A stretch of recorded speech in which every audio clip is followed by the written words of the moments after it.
अल्हम्दुलिल्लाहि रब्बिल आलमीन वल आक़िबतु लिल मुत्तक़ीन वस्सलातु वस्सलामु अला रसूलिहिन नबिय्यिल करीम अम्मा बाद अन आयशा रज़ियल्लाहु तआला अन्हा अन्नहा क़ालत अन्न रसूलल्लाह सल्लल्लाहु अलैहि वसल्लम क़ाल तहर्रउ लाइलतल क़द्र फिल वित्र मिनल आश्रिल अवाखिर मिन रमज़ान। सम्मानित श्रोता मंडली और दर्शक मंडली, आज के लाइलातुल कदरेर फजिलात और गुरुत्व निये संक्षेपे कुरान हादिसेर आलोके आलोचना करब। लाइलातुल कदरेर गुरुत्व और फजिलात एत अधिक जे आल्लाह रब्बुल आलमीन 114टी सूरार मध्य थेके सूरतुल कदर नामे एकटी सूरा अवतीर्ण करेछेन, जे सूरार भितरे संक्षेपे এই রজনীর লাইলাতুল কদরের ফজিলাত বর্ণনা করেছেন।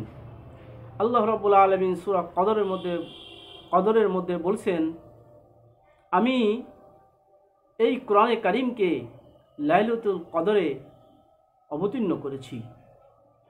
প্রশ্ন করছেন আল্লাহ, হে নবী, আপনি কি জানেন লাইলাতুল কদর কি জিনিস? উত্তর আল্লাহ পাক দিচ্ছেন, দিয়ে বলতেছেন, লাইলাতুল কদর এমন একটি রজনী যে রজনী হাজার মাস থেকেও শ্রেষ্ঠ। এ রজনীতে ফেরেশতাগণ এবং রূহ অর্থাৎ জিবরিল আলাইহিস সালাম অবতীর্ণ করেন। এ রজনী শুধু শান্তি আর শান্তিই থাকে ফজর পর্যন্ত। হাদিস শরীফের মধ্যে ইরশাদ, হযরত জিবরিল আলাইহিস সালাতু ওয়াস সালাম এই রজনীতে অবতীর্ণ হয়ে, ফেরেশতাগণ অবতীর্ণ হয়ে প্রত্যেক ইবাদত বন্দেগী নরনারীর প্রতি সালাম আর শান্তি কামনা করেন এবং তাদের জন্য ক্ষমা এবং মাগফিরাত কামনা করেন ফজর পর্যন্ত, শবে সাদেক পর্যন্ত। তাই এ রজনীর গুরুত্ব অপরিসীম। এ রজনী সম্পর্কে আল্লাহ রসুল সাল্লাল্লাহু আলাইহি ওয়াসাল্লাম বলেছেন, সহিহ হাদিস, বুখারী 2014 নম্বর হাদিস।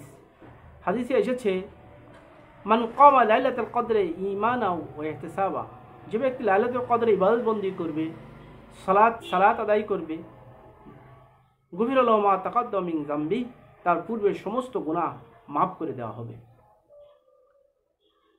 তো এই লাইলাতুল কদর খুঁজতে গেলে হাদিস শরীফের বর্ণনা মতে রমজানের শেষ দশকের ভিতরে, বেজোর তারিখের ভিতরে পাওয়ার সম্ভাবনা রয়েছে। হাদিসের মধ্যে ইরশাদ, নবী সাল্লাল্লাহু আলাইহি ওয়াসাল্লাম বলেছেন, সহিহ হাদিস, হযরত আয়েশা থেকে রওয়ায়াত, বুখারীর রওয়ায়াত, আয়েশা থেকে বর্ণিত, আন্না রাসূলুল্লাহ সাল্লাল্লাহু আলাইহি ওয়াসাল্লাম قال, হুজুর সাল্লাল্লাহু আলাইহি ওয়াসাল্লাম বলেছেন, তাহাররাউ লাইলাতুল কদর ফিল বিতরে মিনাল আশিল আওয়াখির মিন রমাজান। রমজান শরীফের শেষ দশকের বেতের রজনীতে, বেতের মানে বেজোর তারিখের ভিতরে লাইলাতুল কদরকে তালাশ করো। এই বেতের রজনী 21, 23, 25, 27, 29 এই রজনীগুলোতেই লাইলাতুল কদর হওয়ার সম্ভাবনা বেশি থাকে। কিন্তু বিশেষ করে আমরা দেখি 27 রমজানকে কেন্দ্র করেই এই লাইলাতুল কদরের রজনীটা উদযাপন করি। এটা ঠিক নয়, বরং বেজোর রজনীগুলোকে তালাশ করা। এক হাদিসের ভিতরে আছে, বুখারী শরীফের এক হাদিসের ভিতরে বর্ণিত আছে, 24শে রমজান এও অর্থাৎ জোর তারিখে 24শে রমজানও লাইলাতুল কদর হতে পারে। তো এক হাদিসের ভিতরে বর্ণিত আছে এরকম, পুরো রমজান মাসেও লাইলাতুল কদর হতে পারে। এই জন্য পুরো রমজান মাসকে কেন্দ্র করে আমরা ইবাদত বন্দেগী, দোয়া, তাসবিহ, তাহলিল এবং নানান দান সদকা সহ ইত্যাদি আনুষঙ্গিক অনেক ইবাদত বন্দেগীতে আমরা লিপ্ত থাকব এবং এই রজনীকে খুঁজতে থাকবো।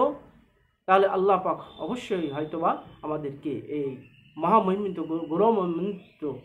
মহামহিমিত এই মহা সৌভাগ্যশালী এই গুরুত্বপূর্ণ রজনী আল্লাহ পাক আমাদেরকে নসিব করবেন। এজন্য আমরা যারা ইতিকাফ করি, তারা ইতিকাফে যারা অংশগ্রহণ করি, তারাই বেশি লাইলাতুল কদর পাওয়ার যোগ্য হতে পারে। তো যারা ইতিকাফে আছি তারা অবশ্যই ইবাদত বন্দেগীর ভিতরে লিপ্ত থাকবো। আর যারা ইতিকাফ করতে পারি নাই, তারা দিনের বেলায় যারা রমজান শরীফের দিনের বেলা ইবাদত বন্দিগিতেও সময় কাটাবো, লিপ্ত থাকবো। আল্লাহ রব্বুল আলামিন আমাদের সকলকে এই গৌরবান্বিত মহিমান্বিত এই রজনী আমাদের সকল নরনারীকে, মুসলিম নরনারীকে নসিব করুক। আমিন। আসসালামু আলাইকুম ওয়া রাহমাতুল্লাহি ওয়া বারাকাতুহু।